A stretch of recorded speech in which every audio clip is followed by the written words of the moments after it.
عجائبات مصر. صدیوں سے تجسس کے دھندلکے میں لپٹی قدیم روایات اور نیل کے کنارے اسرار و رموز کا حامل مصر، جس کا موجودہ نام عرب جمہوریہ مصر ہے اور دارالخلافہ قاہرہ ہے. قدیم تہذیبوں کی سرزمین مصر جغرافیائی لحاظ سے بھی بہت اہمیت کا حامل ہے. آپ کی معلومات میں اضافے کے لیے بتاتے چلیں کہ مصر دنیا کا واحد ملک ہے جس کا شمار 2 براعظموں افریقہ اور ایشیا میں ہوتا ہے. مصر کی تاریخ اور وجود کے متعلق ماہرین کی مختلف آراء ہیں، لیکن یہ بات قیاس سے خالی نہیں کہ مصر 5000 سال سے زیادہ قدیم ہے. جغرافیائی خد و خال کا جائزہ لیں تو معلوم ہوگا کہ مصر کا بیشتر حصہ صحرا پر مشتمل ہے، لیکن دریائے نیل کی زرخیزی کے سبب مصر کو دنیا کا سب سے قدیم زرعی ملک کہنا غلط نہ ہوگا. 4000 سال قبل مسیح میں مصر معاشی لحاظ سے استحکام حاصل کر چکا تھا. مینس جو کہ ایک جنگجو بادشاہ تھا نے قریباً 3500 سال قبل مسیح میں مصر کے بالائی اور دوسرے علاقوں کو فتح کر کے ایک ریاست کی بنیاد رکھی. اسی نسبت سے مینس مصر کا پہلا فرعون بھی کہلاتا ہے. اس کے بعد آنے والے مصر کے بادشاہوں کو بالترتیب فرعون اول، دوئم، سوئم اور چہارم بھی کہا جاتا ہے. مینس کے بعد آنے والے مصر کے بادشاہوں میں قابل ذکر نام خوفو کا ہے. خوفو کے دور حکومت کے بارے میں بھی ماہرین کی متضاد آراء ہے، لیکن زیادہ قیاس ہے کہ اس کا دور حکومت 2613 قبل مسیح سے لے کر 2778 قبل مسیح تک تھا. خوفو مصر کا وہ پہلا بادشاہ تھا جس نے باقاعدہ طور پر عظیم تعمیرات کا سلسلہ شروع کیا. خوفو نے اس دور میں مصر کا سب سے عظیم الشان حرم تعمیر کروا کر اس کو باقاعدہ شاہی محل کا درجہ دیا. آج کا انسان اس لیے بھی ورطہ حیرت کا شکار ہے کہ اس دور میں جب سائنس اور ایجادات کا دور دور تک کوئی شائبہ نہیں تھا، اس قدر بلند و بال اہرام اور تعمیرات کا تصور ہی ناممکن تھا. لیکن یہ وہ زندہ حقیقت ہے جو آج بھی اپنے اندر بے شمار راز سموئے ہوئے ہیں. فرعون کے مرنے کے بعد اس کی لاش کو مسالہ جات لگا کر حنوط کر دیا جاتا تھا، پھر اس کو سوتی پٹیوں میں لپیٹ کر ایک تابوت میں رکھ کر احرام کے اندر رکھ دیا جاتا تھا. مرنے والے بادشاہ کے ساتھ اس کی آرائش و زیبائش کا سامان، قیمتی لال و جواہر اور اسی انواع کی دوسری چیزیں بھی رکھی جاتی تھی.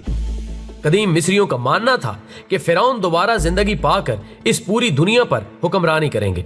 اسی عقیدے کے تحت ہر وہ شے فرعون کے ساتھ رکھ دی جاتی تھی جن کی ان کے اندازے کے مطابق فرعین کو ضرورت پیش آ سکتی تھی. ان مقبرے نما احراموں کی حفاظت کے پیش نظر ان میں بھول بھلائیوں کا ایک نہ نظر آنے والا سلسلہ تھا. اگر کوئی بھی شخص چوری کی غرض سے داخل ہونا چاہتا تو ناکام رہتا، اور اگر داخل ہو بھی جاتا تو ان بھول بھلائیوں میں کھو کر زندگی ہار بیٹھتا. دیو مالائی قصوں میں بھی یہ بات مشہور تھی کہ ان احراموں کی حفاظت پر دیوتا مامور ہے. غرض ایسے بہت سے قصے مشہور تھے کہ کوئی بھی احراموں کی جانب غلط قصد نہ کر سکے. موجودہ دور میں بھی بہت سی فلمیں اور ناول قدیم مصر کے ان عجائبات کی پردہ کشائی پر دلچسپی کا درجہ رکھتے ہیں. قدیم مصر میں مظاہر قدرت یعنی سورج، آگ اور اس کے علاوہ جاندار چیزوں اور حیوانات جیسے کہ بلیوں وغیرہ کی بھی نہ صرف پوجا کی جاتی تھی بلکہ ان کے بت بھی بنائے جاتے تھے. اسی سلسلے کا ایک اہم نام سفینکس ہے جسے ابو الہول کہا جاتا ہے. ابو الہول عربی کا لفظ ہے جس کے معنی خوف کا باپ ہے. قاہرہ سے مغرب کی سمت دریائے نیل کے کنارے غزہ کے مقام پر موجود ایک پہاڑ نما بت جس کا دھڑ شیر اور سر ایک عورت کا ہے، قدیم مصریوں کے مطابق یہ دریائے نیل کا دیوتا تھا جو نیل اور ان احراموں کا نگران اور حفاظت پر مامور تھا. ابو الہول کا قدیم نام بلہیت اور جگہ کا نام تھیبس بیان کیا جاتا ہے. ایک روایت کے مطابق کرۂ زمین پر سحر اور جادو نے مصر ہی کی سرزمین پر جنم لیا. جادو کو باقاعدہ ریاست کی جانب سے نہ صرف تحفظ حاصل تھا بلکہ قابل جادوگروں کو فرعین کے دربار میں امتیازی حیثیت حاصل تھی. سامری جادوگر کے قصے تو آپ نے سن یا پڑھ رکھے ہوں گے. اس کا تعلق قدیم مصر سے ہی بیان کیا جاتا ہے.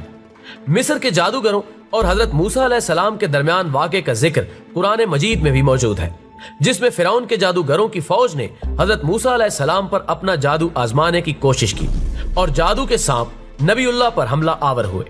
اللہ تعالیٰ کے حکم سے جب حضرت موسیٰ علیہ السلام نے اپنا عصا زمین پر رکھا تو وہ ایک اژدہا بن کر سب جادو کے سانپوں کو نگل گیا، اور اپنے زمانے کا آخری فرعون حضرت موسیٰ علیہ السلام ہی کے زمانے میں دریائے نیل کی تہ میں غرق ہوا، جس کی لاش بغیر حنوط کیے بھی محفوظ ہے اور قاہرہ کے میوزیم میں موجود آنے والے دور تک کے انسانوں کے لیے عبرت کا نشان ہے۔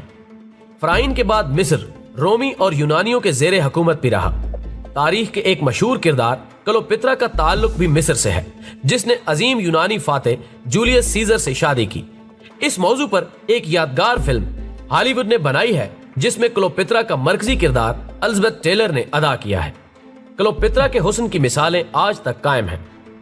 مصر کا تذکرہ ایک نشست میں سمونا ہرگز ممکن نہ ہوگا۔